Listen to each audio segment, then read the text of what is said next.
الرحمن الرحيم.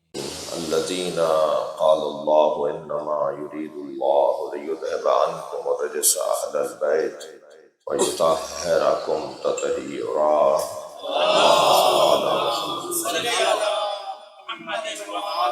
ولعنة الله على أعدائهم أجمعين من يوم عداوتهم إلى قيام يوم الدين. أما بعد، قال الحكيم في قرآن الكريم: بسم الله الرحمن الرحيم. إن الذين آمنوا وعملوا الصالحات سيجعل لهم الرحمن ودا. صلى اللهم صل على محمد وآل محمد. قدرت اور مشیت کے آگے ہم راضی ہیں اور اس کی مرضی پر شاکر ہیں، صابر ہیں۔ یہ مجھے یاد نہیں آ رہا کہ میں کون سی مرتبہ، کون سا سال ہے میرا جو میں اس گھر کی جانب سے اس ذکر کربلا، ذکر امام حسین کی مجلس میں حاضر ہو رہا ہوں، مگر اس ذکر کی مجلس کے بانی سید نور الدین جنیدی، انہیں میری آنکھیں تلاش کر رہی ہیں۔ یقیناً ان کی روح ہمارے ساتھ آج مجلس میں شامل ہے، اور اللہ اس ذکر کے تصدق سے، صاحبان ذکر کے تصدق سے ان کو وہاں آسانیاں عطا فرمائے گا۔ ہم سے اچھی جگہ پر ہیں وہ، ہم ذکر کر رہے ہیں اور وہ زیارت کر رہے ہیں۔ ہمارے اور ان کے درمیان یہ فرق ہے کہ ہم ذکر حسین کر رہے ہیں اور وہ زیارت حسین کر رہے ہیں۔ میں التماس کروں گا کہ ایک سورہ فاتحہ ان کے درجات کی بلندی کے لیے تلاوت فرمائیں۔ بسم اللہ الرحمن الرحیم۔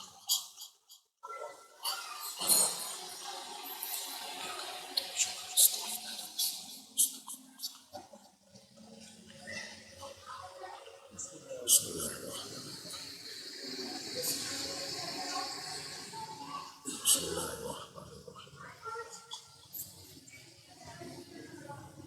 اللہ الرحمن الرحیم۔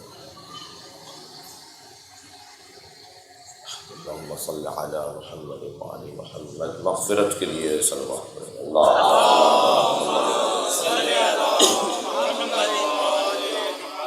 سورہ مبارکہ مریم کی میں نے آیت پڑھی ہے۔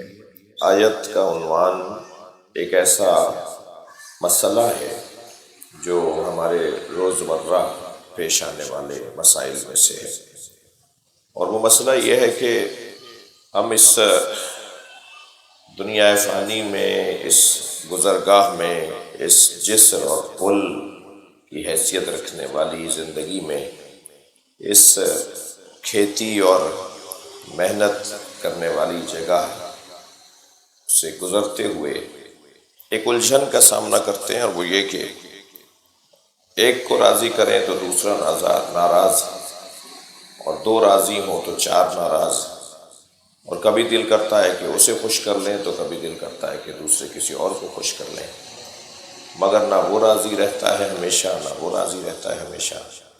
یعنی ہم تھک گئے اس بات کو دیکھتے دیکھتے کہ سب کو کیسے راضی کریں۔ سب کو راضی کرنا ہمارے بس کی بات نہیں ہے۔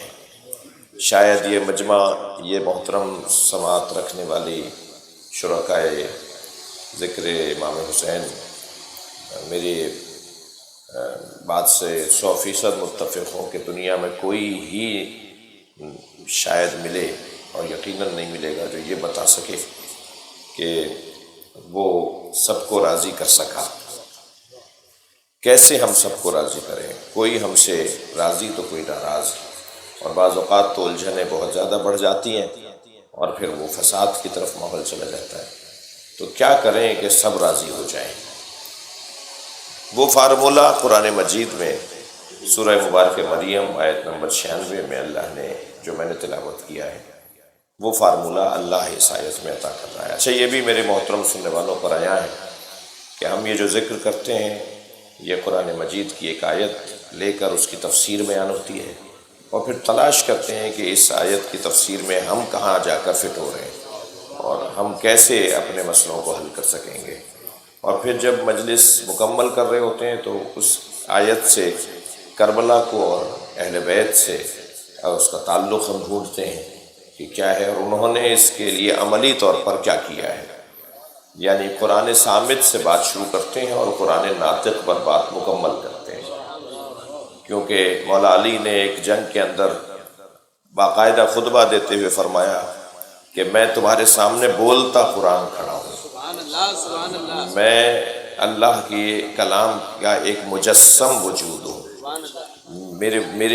میرے اندر سے اللہ کے کلام کی آیتوں کا بیان ہے، امام مبین بھی ہیں مولا کائنات، اور اللہ کے وجود پہ دلیل بھی ہیں علی بن ابی طالب۔ تو یہاں اس آیہ کریمہ میں اللہ ارشاد فرما رہا ہے کہ ان الذین آمنوا، بتحقیق وہ لوگ جو ایمان لائے، وعاملوا الصالحات، اور جنہوں نے عمل صالح انجام دیا، سیجعل لہم الرحمن ودا، پس بہت جلد اللہ یعنی رحمان یعنی اللہ ان کی محبت لوگوں کے دلوں میں ڈالے گا۔ فارمولہ یہ ہے کہ تم مومن ہو جاؤ اور باکردار ہو جاؤ، باقی کسی کو راضی کرنے کی کوشش نہ کرو، اللہ سب کو تم سے راضی کر دے گا۔ البتہ ہم کیونکہ عجلت پسند ہیں، جلد باز ہیں، میں ذرا ٹھہر کے بول رہا ہوں تاکہ بات بھی ہو جائے اور ناراضگی بھی نہ ہو۔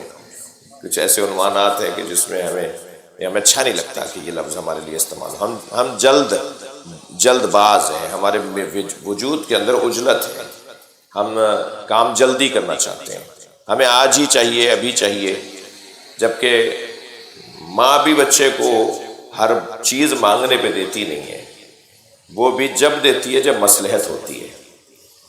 وہ بچہ جس کا ابھی دانت نہیں آئے ہوتے، اس کے لیے وہ جو غذا تیار کرتی ہے، وہ دلیا، وہ کھچڑی، وہ فیرنی، وہ پتہ نہیں کیا کیا آج کل چیزیں اور بھی آ گئی ہیں، وہ گرم گرم غذائیں جو اس کے لیے تیار کرتی ہے، اور بچہ بھوک کے مارے اس کی طرف لپک رہا ہوتا ہے، اور اگر زیادہ وہ اپنے بے چینی کا اظہار کرتا ہے تو ماں اس کا ہاتھ بھی دبوچ دیتی ہے۔ اب اگر کوئی یہ منظر دیکھ رہا ہو اور اس سے کہے کہ بھائی تم نے اسی کے لیے تو بنایا ہے، دے دو نا اسے، تو ماں جواب یہ دیتی ہے کہ بنایا اس کے لیے مگر ابھی دینے کا وقت نہیں آیا ہے۔ اور یہ جو کیفیت ہے یہ کہ جلوہ ہے اللہ کی ربوبیت کا، اس لیے کہ اللہ نے والدین کو کما ربیانی صغیرہ کہہ کے یاد کیا ہے۔ والدین کی تربیت کو اللہ نے، اچھا والدین 4 بچوں کے ماں باپ ہوتے ہیں، وہ پوری کائنات کو پالنے والا ہے، تو مزاج وہی ہے کہ یہ ساری کائنات اس نے ہمارے لیے، اپنے بندوں کے لیے بنائی ہے، مگر دیتا جب ہے جب ہماری مصلحت ہوتی ہے، جب ہمارے حق میں وہ چیز ہوتی ہے۔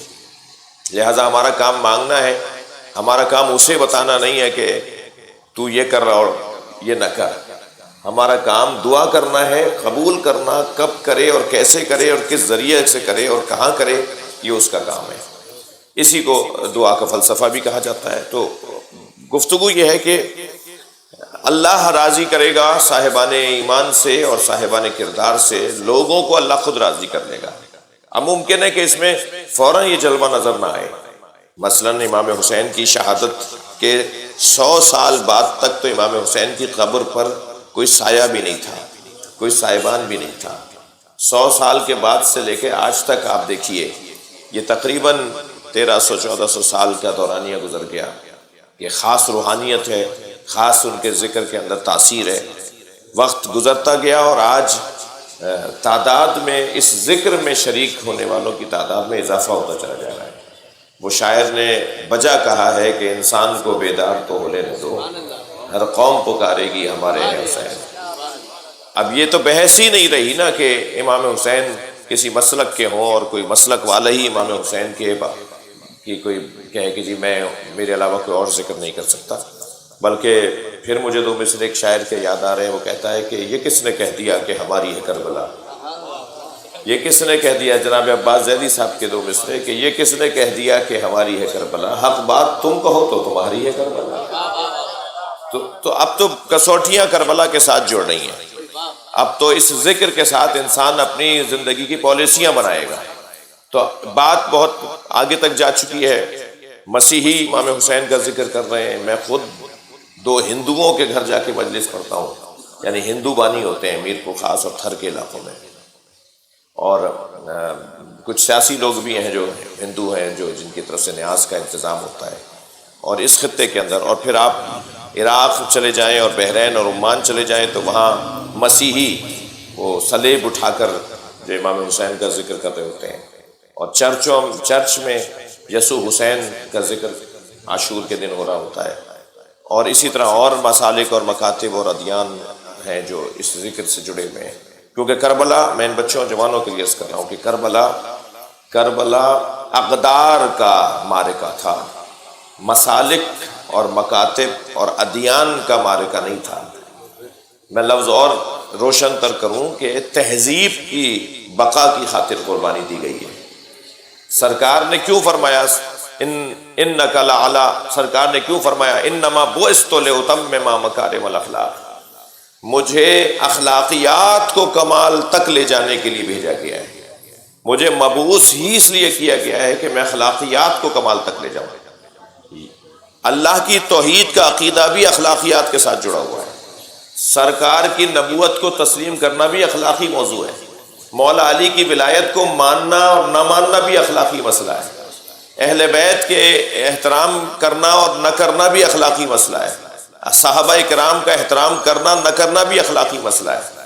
یعنی اگر ہم عقائد میں چلے جائیں، خود نماز لے لیجئے، روزہ لے لیجئے،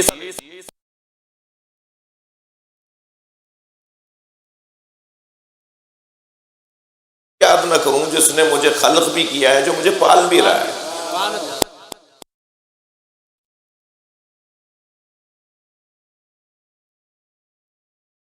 اخلاقی کی علامت. آپ اس طرح سے جوڑتے چلے جائیے سارے مسائل کو کہ مسئلہ سارا اخلاقیات کا ہے، خلق کا مسئلہ ہے. اور سرکار فرما رہے ہیں مجھے اخلاقیات کو کمال تک لے جانے کے لیے مبعوث کیا گیا ہے. میں اخلاقیات کو بہتر بنا سکوں معاشرے کے، یہ کرنے کے لیے مجھے مبعوث کیا گیا ہے. کربلا بھی اخلاقیات کی بقا کا معرکہ ہے. امام حسین کی قربانی اخلاقی قدروں کو بحال کرنے کا مسئلہ ہے. امام نے 28 رجب سن 60 ہجری نبی مکرم کی رحلت کے 50 سال بعد، نانا کی رحلت کے 50 سال کے بعد مدینہ چھوڑا ہے. امام کربلا معلیٰ میں 56 برس کے ہیں. نانا کی رحلت کے 50 سال کے بعد آپ نے مدینہ منورہ کو چھوڑا ہے. اور جب تشریف لے جا رہے ہیں تو وہاں جو آپ نے پہلا خطبہ دیا وہ، اور شہادت سے پہلے جو آپ نے خطبہ دیا وہ 52 خطبے ہیں امام حسین کے 6 مہینے میں. یعنی 28 رجب سے اور عاشور کے دن تک، 28 رجب سن 60 ہجری سے عاشور کا 10 محرم سن 61 ہجری تک، تقریباً یہ 6 مہینے کا جو دورانیہ ہے، یہ امام حسین نے اس میں 52 خطبے ارشاد فرمائے. وہ سارے خطبے میں ان جوانوں سے نصیحت کروں گا اور اپنے آپ سے بھی کہوں گا کہ اسے بار بار پڑھیں، اسے دیکھیں کہ امام، اسے پتہ چلے گا کہ کیا امام اس وقت سوچ رہے تھے، حالات کیا تھے اس وقت کے اندر. مگر ان سارے خطبوں جو میں نے مطالعہ کیا، اس کی شرحیں بھی لکھی گئی ہیں، امام کے الفاظ کو کھولا بھی گیا ہے کہ اس جملے سے کیا مطلب نکلے گا اور اس جملے کا کیا مطلب نکلے گا. تو ان سارے خطبات کے بارے میں اگر ہم مشترکہ کوئی نقطہ نکالنا چاہیں کہ چند نکات میں سے کوئی مشترکہ نقطہ، تو وہ مشترکہ نقطہ یہ ہے کہ امام چاہتے یہ ہیں کہ اخلاقیات معاشرے کے بہتر ہوں، اور جنہوں نے اخلاقیات کو خراب کرنے کا طے کر لیا ہے ان سے جان چھڑائی جائے لوگوں کی، جو معاشرے کے اخلاقیات کو تباہ کر رہے ہیں اور اچھی اچھی کرسیوں پر بیٹھ کر اور اختیارات ہاتھ میں لے کر معاشرے کے اخلاقیات کو خراب کر رہے ہیں. خود بھی اخلاقی طور پہ کمزور ہیں، کمزور نہیں ہے بلکہ اخلاقیات کو خراب کرنے کا ان کا کام ہے. ان سے معاشرے کی جان چھڑائی جائے. تھوڑا سا اور میں آپ سے چاہوں گا توجہ کریں کہ یہ تو سن 60 ہجری سے 61 ہجری عاشور کے دن تک کے 52 خطبے ہیں. مگر مولانا میں ہدیہ کروں کہ سن 58 ہجری میں، یعنی 2 سال اور پہلے، 2 سال کربلا جانے سے 2 سال اور پہلے امام حسین نے ہر سال حج کیا، امام نے 24 حج کیے امام حسین نے۔ ہر سال امام حسین نے حج میں ملاقات کرنے، آپ کا خیمہ بڑا خیمہ ہوتا تھا، آپ سے صحابہ کرام اور تابعین اور کچھ تبع تابعین بھی تھے، کچھ صحابہ کے شاگرد بھی تھے، وہ سب ملنے کے لیے آتے تھے۔ سن 58 ہجری میں جو آپ نے مینا میں خطبہ دیا ہے وہ تاریخی خطبہ ہے امام حسین کا، اور اس خطبے کا نام بھی خطبہ مینا ہے، مینا کا خطبہ۔ اپنے بھائی حضرت عبداللہ ابن جعفر، بہنوئی بھی ہیں بھائی بھی ہیں، حضرت جعفر طیار کے بیٹے، ان سے فرمایا کہ جتنے بھی اصحاب آئے ہوئے ہیں ان سب کو جمع کرو، اور حضرت مسلم ابن عقیل اور حضرت محمد حنفیہ، ان تینوں بھائیوں سے، 2 چچا بھائی ہیں اور ایک کے یہ سگے بھائی ہیں، تینوں بھائیوں سے امام حسین نے فرمایا کہ جتنے بھی اصحاب آئے ہوئے ہیں، صحابہ کرام آئے ہوئے ہیں حج کرنے کے لیے، انہیں جمع کر کے انہیں پیغام دو کہ کل حسین آپ سے خطاب کرنا چاہتے ہیں۔ 1000 صحابہ جمع ہوئے جو اس وقت مینا کے اندر ٹھہرے ہوئے تھے، حج کرنے آئے ہوئے تھے۔ اس خطبے میں امام حسین نے اپنے خطاب کو 3 حصوں میں تقسیم کیا۔ پہلا حصہ امام حسین کے خطبے کا ہے کہ جس میں آپ نے اپنے فضائل پڑھے کہ میں کس کا نواسا ہوں، کس کا بیٹا ہوں، میری والدہ کون ہے، میرے والد کون ہیں، جعفر طیار میرے کیا لگتے تھے، جی عبد المطلب میرے کیا لگتے تھے، اپنے فضائل خاندان کے، شجاعت، سخاوت، غیرت، عزت، جو اس گھرانے کو، قرآن ہمارے گھر میں نازل ہوا ہے، فرشتہ ہمارے ہاں اترتا ہے، یہ تمام فضائل امام حسین نے پہلا حصہ اپنے فضائل پر مشتمل رکھا۔ دوسرا حصہ امام حسین نے حالات حاضرہ پر گفتگو کی ہے کہ کیا ہو رہا ہے معاشرے کے اندر، اس معاشرے کی برائی کو بیان کیا ہے، اور معاشرے کے اندر بے ہنگمی کیسی ہے، معاشرے کے اندر منکرات کتنے حاکم ہو چکے ہیں، ان کی نشاندہی کی ہے دوسرے حصے میں۔ تیسرے حصے میں علماء کی ذمہ داریاں بیان کی ہیں، فرمایا آپ دانشور ہیں، آپ علماء ہیں، آپ اہل علم ہیں، آپ نے ڈائریکٹ نبی سے علم لیا ہے، آپ شاگرد ہیں سرکار دو جہاں کے، آپ معاشرے کے اندر، اس میں جو جملے ہیں میں 1-2 جملے ہدیہ کرنا چاہوں گا۔ جب علماء کی ذمہ داریاں بتاتے ہوئے حضرت نے فرمایا جب آپ بازاروں سے، شاہراہوں سے، کوچوں سے، گلیوں سے گزرتے ہیں تو آپ کا گزر بادشاہوں کی طرح ہوتا ہے، یہ اس وقت امام فرما رہے ہیں۔ اور آج بھی علماء کرام، اگر مفتیان دین، علماء کرام اگر کسی علاقے سے گزر جائیں تو لوگ احترام کر رہے ہوتے ہیں۔ امام نے فرمایا آپ کا کوچوں سے، بازاروں سے، گلیوں سے گزر بادشاہوں کی طرح ہوتا ہے، آپ کی آمد پر لوگ اپنی کرسیاں چھوڑ دیتے ہیں، آپ کو اپنی جگہ پر بٹھانا اپنی عزت سمجھتے ہیں، اپنے وسائل آپ کے حوالے کر دینا اپنی عزت سمجھتے ہیں، اور پھر فرماتے ہیں کہ آپ کا مقام معاشرے کے اندر ایسا ہے کہ اگر آپ بات کر دیں تو آپ کی بات کو آخری بات مان لیا جاتا ہے، اور آپ ہی کی بات کو آخری بات مانا جاتا ہے۔ مگر یہ سارے حضرت نے جو احترام ہے علماء کا انہیں بیان کرتے فرمایا مگر کیا یہ سارا احترام اس وجہ سے نہیں ہے کہ آپ رعیت اور حاکموں کے درمیان واسطہ بنیں گے اور رعیت کے مسائل حل کروائیں گے؟ کیا یہ اس وجہ سے نہیں ہے کہ آپ حق بات بولیں گے، آپ سچ بولیں گے، آپ مظلوموں کا ساتھ دیں گے، آپ ظالموں سے لوگوں کو دور کریں گے اور معاشرے سے ظلم کو ختم کریں گے؟ یہ سب کچھ اس وجہ سے ہے کہ آپ سے یہ توقع ہے معاشرے کو۔ اور پھر حضرت نے فرمایا کہ جب ایسا ہے تو اب میں آپ کو بتا رہا ہوں کہ حالات ایسے ہیں، آپ اپنی اپنی جگہ اپنی ذمہ داریوں کو ادا کریں۔ اور پھر اس خطبے کے بعد جو صحابہ کرام نے، نبی مکرم کے اصحاب نے، جو میں نے عرض کیا کہ 1000 کی تعداد میں اصحاب امام حسین سے ملنے اس میں آئے اور خطبہ آپ کا سنا۔ خطبہ مجھے توفیق رہی، میں نے کوئی 8 حج کیے ہیں، تو میرا شوق ہوتا تھا کہ میں مینا میں جب ہمارا قیام ہو حج کے دوران جو ہوتا ہے تو وہ مولا کا خطبہ میں پڑھ کے سناتا تھا، دیکھ کر پڑھتا تھا تاکہ کوئی لفظ مجھ سے رہ نہیں جائے، اور ایک ایک لفظ قیمتی لفظ ہے اور ایک ایک جملہ امام حسین کا ہمارے لیے رہنما جملہ ہے۔ تو یہ 58 ہجری کا، ایسا نہیں ہے کہ سوال بیعت ہوا ہے تو امام آئے ہیں اور پھر ایک حادثہ ہو گیا، پھر 2 شہزادوں کی جنگ تھی، نہیں، معاشرے کے 2 شہزادوں کا مسئلہ نہیں تھا، 2 خاندانوں کی لڑائی نہیں تھی، انہیں حکومت چاہیے تھی اور انہیں حکومت اپنے پاس رکھنی تھی، یہ ایشو ہی نہیں تھا، ایشو معاشرے کی برائیوں کا تھا۔ لہٰذا امام اس خطبے میں بھی جو 58 ہجری میں آپ نے فرمایا ہے، اور پھر سن 60 ہجری سے 61 ہجری تک یہ 6 مہینے کے اندر بھی جو آپ کے 52 خطبے ہیں، اس میں بھی ایک بات کے اوپر آپ زور دے چلے دیا، آپ نے ایک بات پر زور دیا ہے، اور وہ ہے معاشرے کی برائیاں۔ وہ ہے سماج کی خامیاں، وہ ہیں معاشرے میں پھیلنے والے منکرات. یعنی اور پھر ایک جگہ تو امام کے خطبے کا بڑا حسین منظر ہے، فرماتے ہیں کہ انی لم اخرج، امام حسین کے جملے، انی لم اخرج اشرا ولا بطرا ولا مفسدا، میں اس لیے نہیں جا رہا اپنے گھر کو چھوڑ کر کہ میں کوئی معاشرے میں فساد پھیلاؤں، میں حکومت حاصل کروں، میں کسی کو ہٹا کر خود بیٹھوں، میں کسی کو ڈسٹرب کرنے کے لیے اور پریشان کرنے کے لیے نہیں جا رہا. انما خرجت لطلب الاصلاح فی امت جدی، میں اپنے نانا رسول کی امت کی اصلاح کرنے جا رہا ہوں. فرماتے ہیں اسیر و بصیرت جدی و ابی، جملے قربان جائیں ایسے جملے ہیں جو فریم کروا کے گھروں میں لگوائے جائیں اور اپنے لاہ عمل کے طور پر لیا جائے. فرماتے ہیں اسیر و بصیرت جدی و ابی علی بن ابی طالب، میں اپنے جد رسول اللہ کی سیرت پر عمل کرنے جا رہا ہوں اور اپنے بابا علی کی سیرت پہ عمل کرنے جا رہا ہوں. اور پھر فرماتے ہیں اريد ان آمر بالمعروف وانہی عن المنکر، میں اس لیے جا رہا ہوں تاکہ اچھائیوں کی دعوت دوں اور برائیوں سے لوگوں کو روکوں.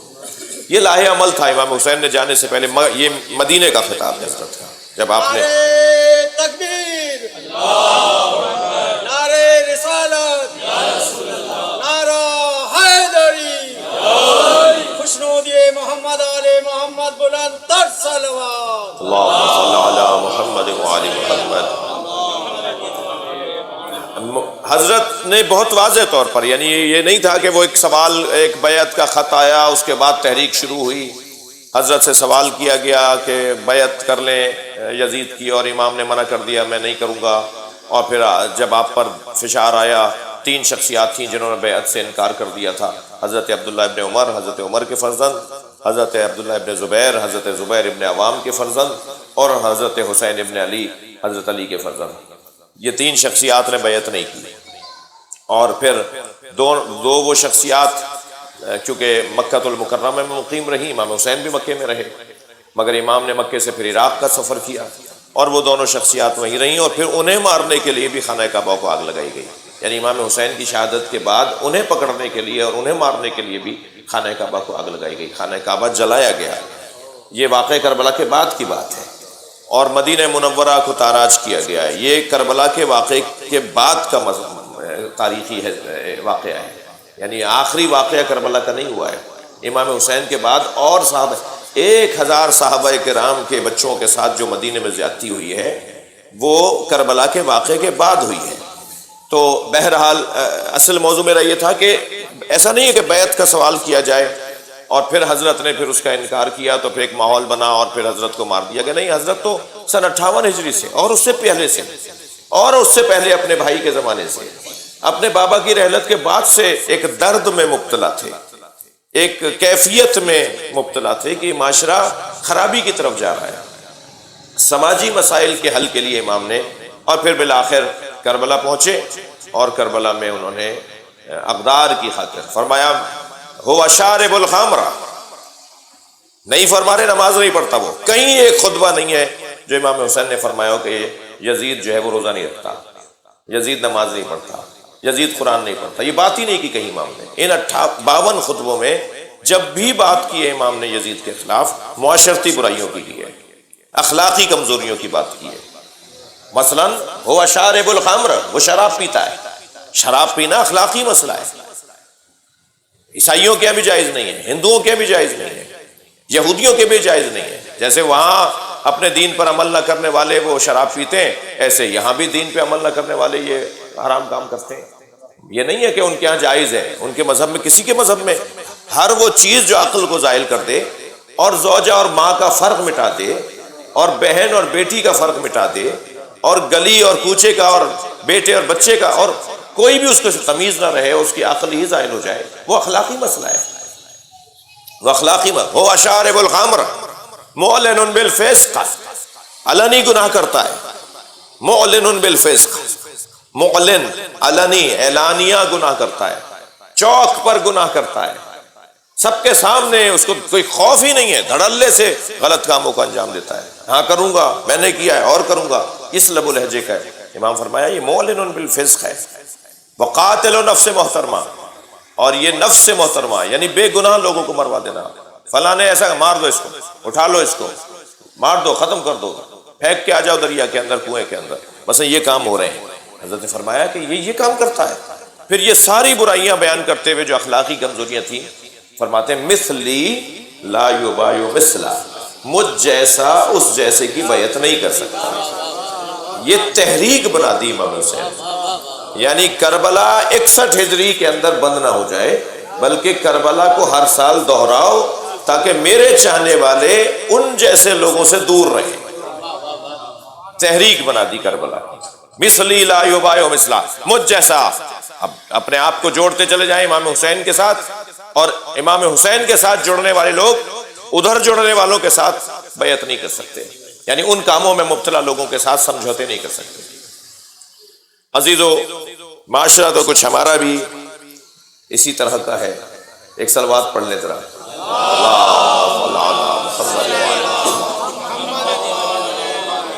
اپنے حساب سے اپنا زمانہ ہمارا بھی کچھ پریشانیوں میں ہمیں مبتلا کر رہا ہے، اور اخلاقیات کی کمزوری ہے۔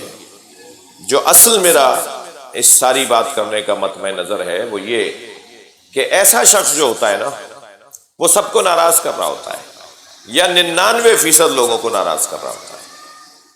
لوگ کہہ رہے کس پریشانی میں ڈال رہے ہو، خود بھی مشکل میں آ جاؤ گے، ہمیں بھی مشکل میں ڈال دو گے، کیا کر رہے ہو، یہ گھر جا کے بیٹھو، پڑی ہوئی لکڑی اٹھا رہے ہو، پڑا ہوا پتھر اٹھا رہے ہو، الجھنوں میں مبتلا ہو رہے ہو۔ اس طرح کے پھر ماشاءاللہ بہت اچھے اچھے نصیحت کرنے والے سامنے آ جاتے ہیں، اور وہ کمزور کر رہے ہوتے ہیں ان جذبوں کو جو جذبہ حسینی جذبہ ہے، جو جذبہ کربلائی جذبہ ہے، اور پھر لوگ ظاہر ہے گھر جا کے بیٹھ جاتے ہیں، انسان ہے۔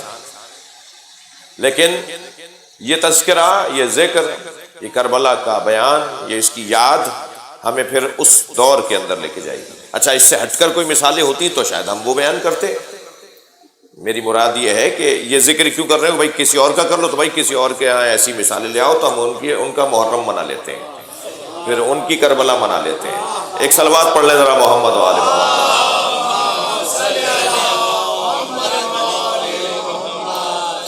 تو گفتگو یہ کہ اس طرح کی جو شخصیات ہوتی ہیں، اس طرح کی جو شخصیات ہوتی ہیں، وہ لوگ ان سے دور ہونے لگتے ہیں، وہ تنہا ہوتے چلے جاتے ہیں، وہ اکیلے ہو جاتے ہیں۔ اور ایسا ہوا 30,000 تو سنی شیعہ نے لکھا ہے نا، یزیدی لشکر تھا، عبید اللہ ابن زیاد کا لشکر تھا، عمر ابن سعد کی سالاری میں سرداری میں جو لشکر آیا تھا، اور پھر 30,000 میں 2,000 فلاں سردار کے لوگ تھے، 3,000 فلاں سردار کے لوگ تھے، اور 4,000 فلاں سردار کے لوگ تھے۔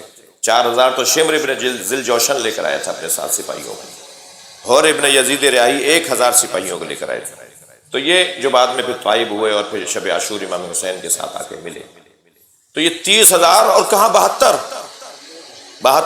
شاید یہ جو اس وقت مجمع بیٹھا ہے یہ بھی 72 نہیں ہوں گے، شاید ہوں 100 ہوں، 72 ہوں، یعنی کتنی تعداد بنتی ہے 72 کی؟ تعداد کے اعتبار سے انتہائی کم تعداد امام حسین کے ساتھ ہے، اور ادھر 30,000 کا لشکر، ہزاروں تو گھوڑے تھے، جانور تھے جن پہ وہ سوار تھے۔ اتنا بڑا لشکر ایک آدمی کو مارنے آیا ہے تاکہ عبرت بنا دیں، آئندہ کوئی جرت بھی نہ کرے، آئندہ سوچے بھی نہیں کوئی کہ اس طرح کی آواز اٹھائے، نسلیں توبہ کر لیں۔ میں ذہنیت کے مطابق بات کر رہا ہوں، نسلیں توبہ کر لیں کہ ہم آئندہ ایسا کوئی کام نہیں کریں گے کہ کسی کے ظالم کے خلاف آواز نہیں اٹھائیں گے۔ ایسا مسل کے رکھ دو ان کو، ایسا کچل کے رکھ دو۔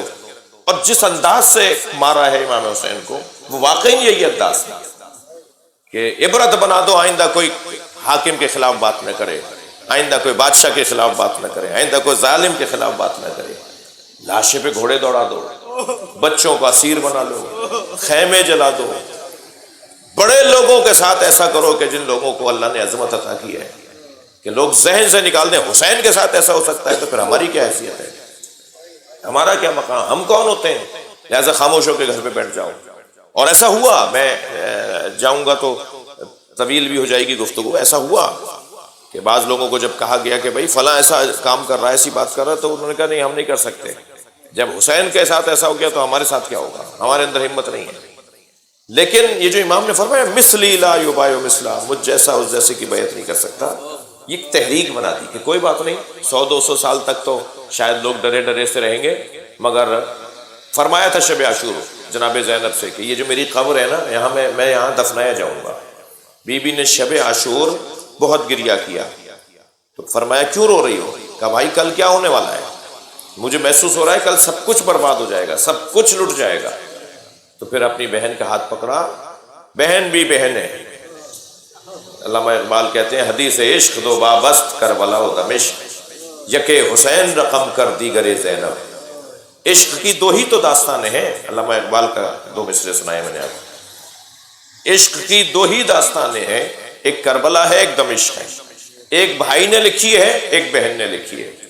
ایک حسین نے رقم کی ہے وہ داستان، اور ایک زینب نے رقم کی ہے وہ داستان۔ بہن بھی ہے تو پھر ایسی بہن۔ اور پھر آپ کا ہاتھ پکڑ کر لے گئے صحرا میں خیموں کی پشت پر، دور سے اشارے کر کے فرمایا وہ جگہ جو دیکھ رہی ہو وہاں عباس مارا جائے گا، وہ جگہ جو دیکھ رہی ہو وہاں علی اکبر گھوڑے سے گرے گا۔ نبی نے بتایا ہوا تھا صاحب، شاید بچوں کے لیے بہت سی باتیں نہیں کر رہا ہوں میں۔ سرکار نے امام حسین کو لسٹ دی تھی باقاعدہ کہ تمہارے ساتھ شہید کون کون ہوگا، اس لیے زہیر قین عثمانی العقیدہ تھے، یعنی مولا علی کو پہلا خلیفہ نہیں 4تھا خلیفہ مانتے تھے۔ شیعہ سنی کا ایک موٹا سا فرق یہی ہے، یعنی وہ حضرت ابوبکر، حضرت عمر، حضرت عثمان، پھر حضرت علی، اس انداز سے وہ عقیدہ تھا ان کا، یعنی آج کی زبان میں کہہ لیجیے اہل سنت تھے وہ۔ مگر انہیں ڈھونڈ رہے تھے امام حسین کہ نبی نے، میرے نانا نے ان کا نام دیا ہے کہ یہ تمہارے ساتھ شہید ہوگا، نہیں مل رہے تھے، وہ گئے ہوئے تھے کسی سفر پر۔ میں شاید عجیب بات کر رہا ہوں بعض دوستوں کے لیے، اور بالآخر انہیں ڈھونڈ لیا امام حسین نے، اور پھر انہوں نے گھوڑا بھیج دیا کہ حسین کو میرا گھوڑا دے دو۔ جب امام نے پیغام بھیجا کہ میں تم سے ملنا چاہتا ہوں، تو انہوں نے بہت صحت مند گھوڑا امام حسین کے پاس بھیجا۔ امام نے گھوڑا واپس کروایا، امام نے فرمایا مجھے تمہارے گھوڑے کی ضرورت نہیں ہے۔ پھر فرمایا اپنے ساتھیوں سے کہ مجھے لے چلو ان کے پاس، اور پھر آپ گئے، اور جب امام آئے تو امام کا ایک احترام تھا، وہ آگے بڑھے کہ حسین آپ نے زحمت فرمائی۔ امام نے انہیں تنہائی میں لے جا کے کچھ دیر گفتگو کی، اور واپس جو آئے تو زہیر تیار تھے، اور پھر کربلا آئے، اور کربلا میں بھی کیا قربانی دی ہے حضرت زہیر قین نے، تاریخی قربانی ہے۔ زہیر ابن قین رضی اللہ تعالیٰ عنہ، رضوان اللہ تعالیٰ علیہ، تو وہ جب ان سے پوچھا گیا کہ یہ کیا ہوا ایک دم، ابھی کچھ دیر پہلے تو آپ تیار ہی نہیں تھے، فرمایا حسین نے جنت میں میرا مقام مجھے دکھایا ہے۔ راوی کہتا ہے کہ زہیر نے لوگوں کو بتایا کہ حسین کے پاس ایک لسٹ ہے، ایک فہرست ہے، جس میں حسین نے میرا نام دکھایا، میرے نانا نے کہا ہے تم میرے ساتھ شہید ہو گئے، کیسے تمہیں میں چھوڑ دوں، چلو تمہیں جنت دلوا رہا ہوں۔ یہ واحد واقعہ ہے میرے بچوں جو رونما ہونے سے پہلے بھی منایا جاتا تھا۔ حضرت آدم نے کربلا کو یاد کیا، حضرت نوح نے کربلا کو یاد کیا، نبی مکرم نے جو شیشی حضرت ام سلمہ کو دی، زوجہ رسول کو، اپنی زوجہ کو، کہ یہ رکھ لو اپنے پاس، میرا حسین جب مارا جائے گا تو یہ مٹی خون میں بدل جائے گی۔ تو یہ تو پہلے سے ذکر ہو رہا ہے نا، ابھی شہادت نہیں ہوئی ہے، نبی کے زمانے سے امام حسین کی قربانی کا ذکر ہو رہا ہے۔ اور عاشور کے دن انبیاء کرام کو بتایا گیا ہے کہ تاریخ بشریت میں عاشور کا ایک دن آئے گا۔ حضرت ابراہیم کے سامنے جب عاشور کا ذکر کیا گیا تو فرمایا عاشور کیا ہے؟ حضرت ابراہیم نے پوچھا اللہ سے، کہا کہ عاشور کا دن ایک قربانی کا دن ہے، اور جس دن میرے آخری نبی کا پیارا نواسا تم سب کی محنتوں کو بچانے کے لیے کربلا میں قربان ہو جائے گا۔ 1,24,000 نبیوں کی محنتوں کا تحفظ ہے جسے حسین مولا کی قربانی کہا جاتا ہے۔ اور پھر آپ نے سجایا ہے کربلا کو، وہاں فرمایا وہ جگہ جو تم دیکھ رہی ہو وہاں علی اکبر کو مارا جائے گا، وہ جگہ جو تم دیکھ رہی ہو وہاں میرے قاسم پر گھوڑے دوڑائے جائیں گے۔ پھر فرمایا وہ جگہ جو نشیبی نظر آ رہی ہے، نشیب تھا کربلا میں جہاں امام حسین گھوڑے سے گرے تھے، گرایا گیا تھا امام کو، سینے پہ تیر مار کے گرایا گیا تھا۔ حسین گر نہیں رہے تھے، دشمن پتھر مار رہا تھا، کوئی نیزہ چبو رہا تھا، بہت زخم لے چکے تھے امام، مگر ہمت، شجاعت حیدری اور بنی ہاشم کا جو جلال تھا وہ آخر تک امام نے، مگر ایک آواز حسین کے کان میں آ رہی تھی، یا ایتھا النفس المطمئنہ ارجعی الی ربک راضیۃ مرضیہ فادخلی فی عبادی وادخلی جنتی۔ وہ نشیبی جگہ تھی جہاں گھوڑے سے گرے امام۔ فرمایا وہ جو نشیب دیکھ رہی ہو کربلا میں، وہاں میں گھوڑے سے گرایا جاؤں گا اور یہاں مجھے مار دیا جائے گا، پھر ہمارے جنازوں کو چھوڑ کے چلے جائیں گے، تمہیں اسیر بنا کے لے جائیں گے، مگر میری بہن زینب کچھ وقت گزرنے کے بعد یہی جگہ مجھ سے محبت کرنے والوں کا مرکز بن جائے گی۔ لوگ مجھے دیکھنے، مجھ سے ملنے، میری قبر پہ حاضری دینے آئیں گے، میری قبر سے لوگوں کو ہدایت ملے گی، میرے ذکر سے لوگوں کو، یہ میرے نانا نے سب کچھ مجھے بتایا ہے، یہ سب کچھ میرے نانا نے مجھے بتایا ہے۔ اور پھر امام حسین نے عاشور کے دن جو قربانی دی ہے اس کا عجیب رنگ ہے، عجیب رنگ ہے۔ دیکھیے، میں پرسوں کوئی مجھ سے ایک بات کی گئی کچھ وطن پاکستان کے حالات کے اوپر، تو مجھے رات بھر نیند نہیں آئی، یعنی کسی خوف ووف سے نہیں، اس سوچ میں کہ یہ کیا ہو رہا ہے پاکستان کے اندر، یہ کیا ہو رہا ہے شہریوں کے ساتھ، ایک جنازہ، دو جنازے، تین جنازے دیکھنے کے بعد کیا حال ہوگا۔ مگر جس نے اتنے جنازے خود اٹھائے ہو، اچھا کسی کو اٹھانے نہیں دیتے تھے جنازہ، فرماتے تھے کہ نہیں یہ جنازہ میں خود اٹھاؤں گا۔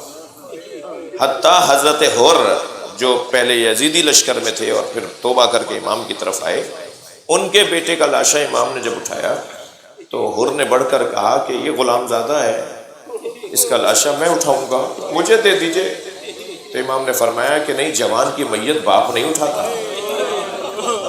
میرا مطالعہ کم ہے، میں نہیں جانتا کہ فقہ حنفیہ میں کیا مسئلہ ہے، لیکن فقہ جعفریہ میں مکروہ ہے کہ باپ بیٹے کا جنازہ اٹھائے، کیونکہ دل سخت ہوگا، اس کے لیے اللہ نہیں چاہتا آزمائش میں پڑے، کہیں اس کی موت ہی واقع نہ ہو جائے، تو پھر مکروہ قرار دیا ہے فقہ جعفریہ میں کہ باپ جوان بیٹے کی میت اٹھائے۔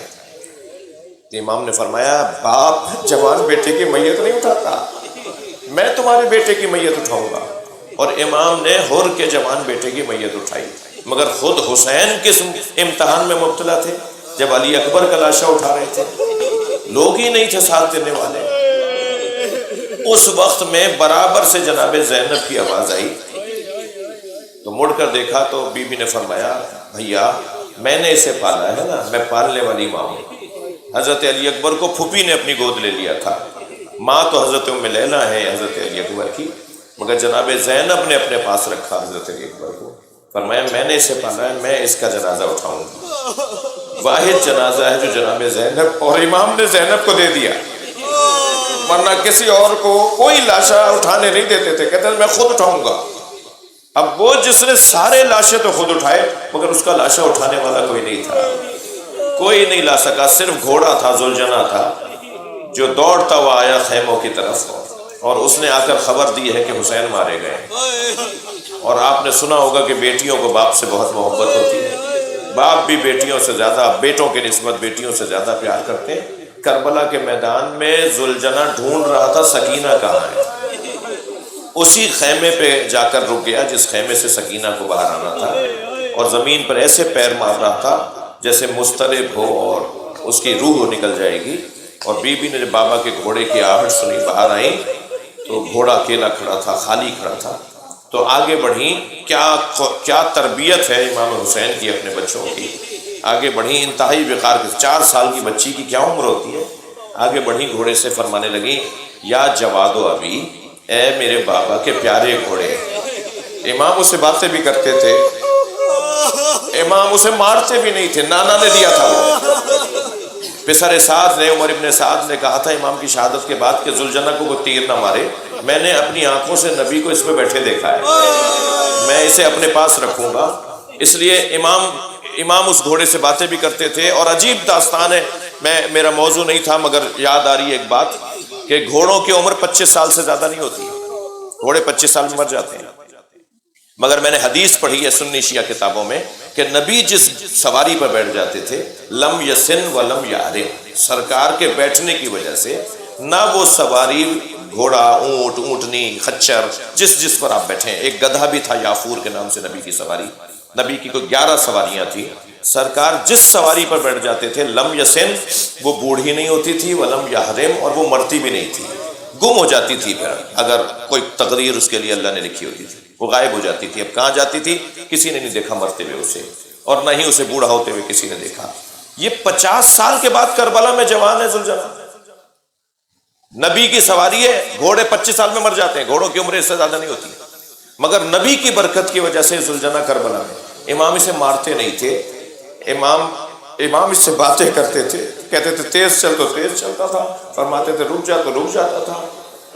علامہ مجلسی نے گھوڑوں کی 18 قسمیں لکھی ہیں، ان میں سب سے اعلیٰ نسل گھوڑے کی اس کی کچھ خصوصیات ہوتی ہیں. وہ اگر فارغ ہو رہا ہوتا ہے تو پیر پھیلاتا ہے تاکہ چھینٹیں نہیں لگیں. بہت ساری اس طرح سے باتیں. اگر اس کا مالک گر رہا ہوتا ہے تو اس انداز سے مالک کو زمین کے قریب کرتا ہے کہ اسے چوٹ نہیں لگے.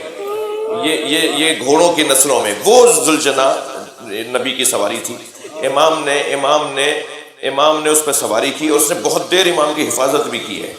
امام کے قریب قاتلوں کو آنے نہیں دے رہا تھا.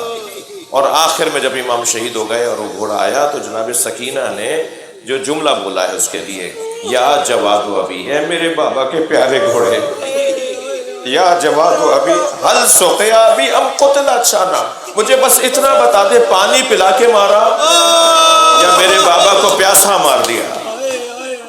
اس لیے کہ اہل بیت حسین کو اس بات کا احساس تھا کہ امام حسین سب سے زیادہ پیاسے ہیں. اور بس بات مکمل کر رہا ہوں ایک جملہ کہہ کر کہ وہ جو کربلا میں مارا گیا اس کے بچوں کو اسیر بنا کر پہلے کوفہ لائے، پھر کوفہ سے شام لائے. شام میں جب دربار میں پہنچے ہیں تو یزید نے جناب زینب سے ایک جملہ کہا.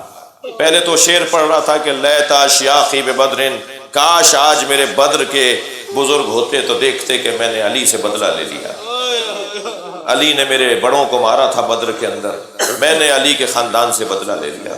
میں تو بس اتنا کہوں گا کہ علی نے مارا تھا تو بیٹوں سے بدلہ لیتا، بیٹیوں نے کیا کیا تھا، پوتیوں نے کیا کیا تھا.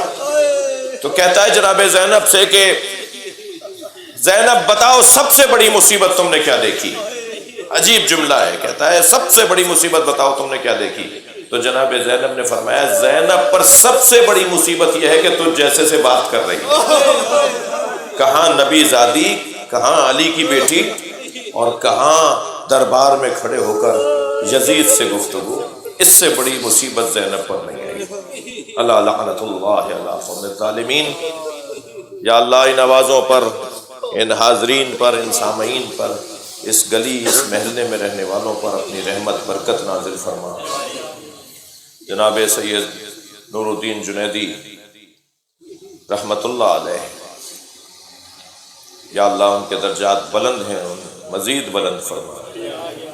انہیں برزخ میں، قبر میں اور مراحل برزخ میں آسانیاں عطا فرما.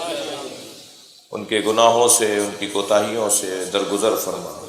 ان کے بچوں کو، ان کے پوتوں پوتیوں، نواسا نواسیوں کو، ان کے اہل خانہ کو، ہم سب کو ان کے لیے کار خیر کی توفیق عطا فرما. امام زمانہ کے ظہور میں تعجیل فرما. ربنا آتنا فی الدنیا حسنۃ وفی الآخرۃ حسنۃ وقنا عذاب